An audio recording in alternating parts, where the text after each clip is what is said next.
Hello, আমি পূজা।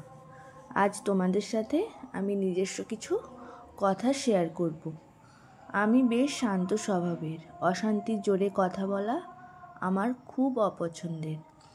আমি সবসময় চেয়েছিলাম আমাদের এরকম একটা বাড়ি হোক, যেখানে সব কিছু শান্তভাবে চলবে।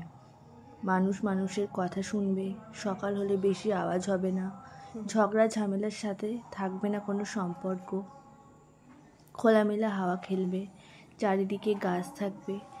সারাদিনের পর যেন বারবার সেই বাড়িতে ফিরতে ইচ্ছা করে। আজ যখন দুপুরে ব্যালকনিতে বসেছিলাম, রোদগুলো যেন গা ছুঁয়ে যায়। শীতের সকালে সারা বাড়িময় চলে রোদের খেলা। শীত আসা মানেই আমাদের বাড়ির ব্যালকনি এক আলাদা মাত্রায় সৌন্দর্য নিয়ে আসে। ঠান্ডা হাওয়া এসে পড়ে, প্রজাপতিগুলো ব্যালকনিতে ঘুরে বেড়ায়। তখন মনে হয় অজান্তেই আমার ইচ্ছাগুলো কেউ যেন জেনে গিয়েছিল। খুব ভালো লাগে। ঠিক এরকমটাই চেয়েছিলাম একদিন।